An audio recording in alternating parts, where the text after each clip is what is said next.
Bismillahirrahmanirrahim. Allahumma salli ala Muhammad wa ala ali Muhammad. Assalamualaikum warahmatullahi wabarakatuh.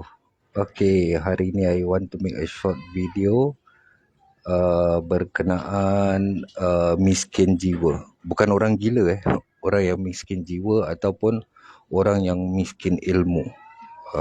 Just a short video because I'm rushing for something. Cuma baru ni lah talk to my mom. Then we sharing lah, me and my mom sharing. Then I think nak kena share lah this topic. Bismillah.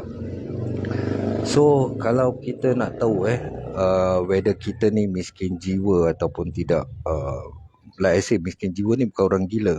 Miskin jiwa ni dia kurang ilmu, dia miskin, dia ialah tak cukup, benda yang tak cukup, ada kekurangan di dalam jiwa dia tu. Okay, so I hope kita semua tak macam gitulah. So sifat-sifat orang yang miskin jiwa, salah satu daripadanya yang pertama, ini bukan yang pertama, bukan ikut urutan just salah satu, orang yang sakit jiwa ni dia tak boleh orang lebih daripada dia.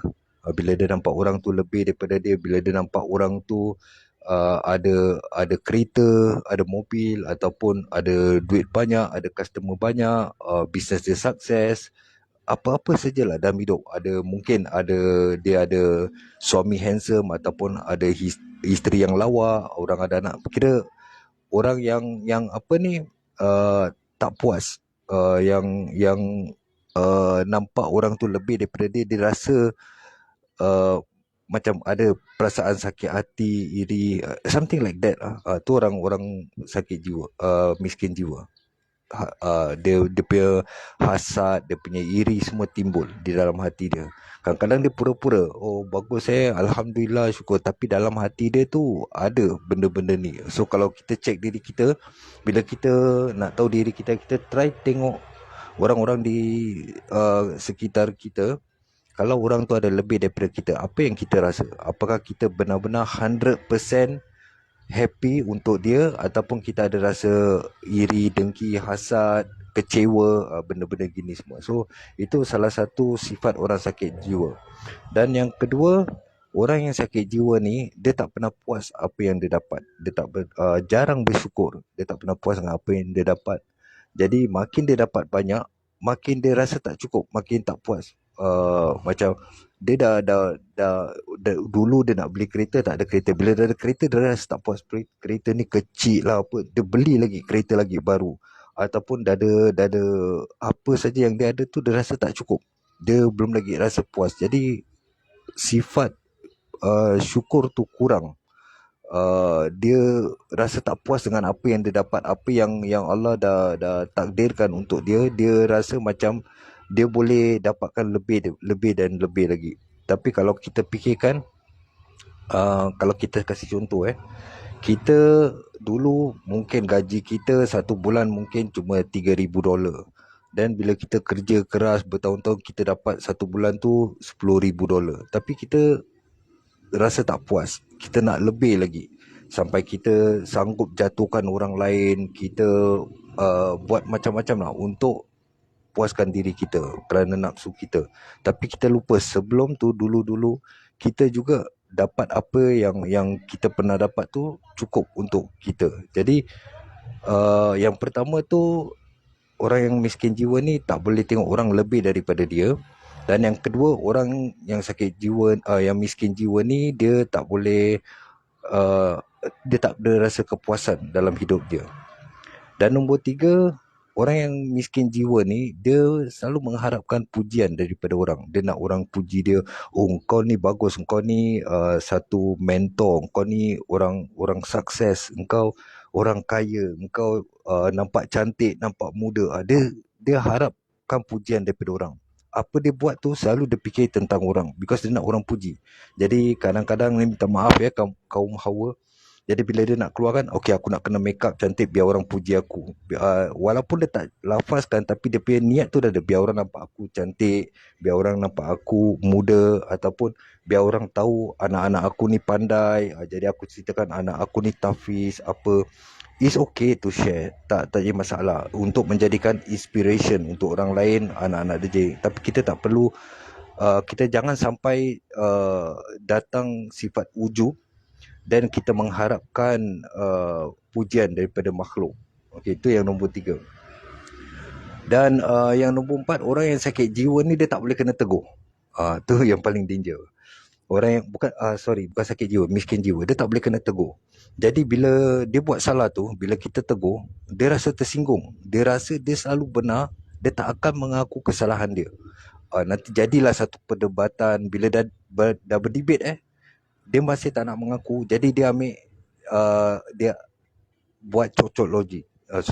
So something like, okay, hadis kata jangan berdebat walaupun kita di dalam keadaan benar. Terus dia putuskan perdebatan itu kerana dia nak tunjukkan yang dia tu benar. Aku tak nak argue because aku tahu aku benar. Jadi orang-orang yang apa ni, ada miskin jiwa ni, dia tak boleh kena tegur. Jadi dia buat salah tu, orang tak boleh tegur dia. Walaupun cara baik, cara kasar, cara apa pun, dia rasa diri dia benar. Jadi ada juga kes-kes yang dia buat status. Ini sebagai contoh, I ada masalah dengan satu orang. Jadi I buat satu status. Contoh, orang ni marah-marah lah. I ada buat kesilapan. Jadi my friend ni dia marah-marah dengan I. Jadi I cakap, kau tak boleh gini. Ni bukan akhlak seorang Muslim gini. Jadi I tak terima. Tapi I tak nak cari root akar daripada masalah tu. Kenapa orang ni marah? Apa yang membuat dia marah? Sebenarnya orang ni marah kerana aku. Kerana aku yang trigger buat orang ni marah. Jadi kerana sifat ego tak nak mengaku salah, jadi kita tahu salahkan orang. Jadi kita mulalah post kat ni apa, Facebook, sebaik-baik Muslim yang jaga akhlak, yang apa, bercakap baik dengan orang. Jadi kita punya tujuan ni untuk posting, kita nak kena tahu ini yang syaitan selalu menipu kita. Dia mempermainkan kita punya apa, fikiran sehingga kita terjerumus dengan penipuan syaitan. Jadi dia buat kita, okey, kita post satu ni sebagai satu apa, nasihat. Kita sharing tentang agama, jagalah akhlak ni semua. Tapi deep inside our heart, kita ada sedikit niat untuk orang ni, my friend ni, nampak tu posting untuk sampaikan dia dengan dia, engkau jaga engkau punya akhlak, engkau kalau orang Muslim betul. Jadi bila I dah ada niat gitu, dah salah. Apa perbuatan I posting tu dah jadi salah kerana niat I untuk buat posting tu kerana ada tujuan untuk orang ni, spesifik orang ni, kerana dia ada masalah. Dia I punya niat bukan 100% untuk apa, untuk share knowledge tentang agama, kefahaman agama. Jadi kat situ kita nak kena jaga-jagalah dengan penipuan syaitan. Because kita ni manusia memang susah nak mengaku salah tu, susah. Kita selalu lebih mudah menyalahkan orang kerana kita selalu rasa diri kita ni benar tapi di jalan yang salah. Jadi apa yang orang buat tu salah. Orang tegur kita, dia yang salah. Orang marah, dia yang salah. Jadi apa saja dia salah. Kita tak, bilakah kita mengaku dengan diri kita sendiri, aku salah. Ternyata kerana aku buat perkara ini membuat orang ni marah. Kerana aku buat ini, mak aku atau bapa aku jadi marah. Kerana aku buat ini, cikgu aku, guru aku marah. Jadi kita tak cari kesilapan kita. Kita lebih suka, lebih mudah menyalahkan orang. Jadi itulah empat sifat orang yang miskin jiwa. Jadi kita boleh introspeksi diri.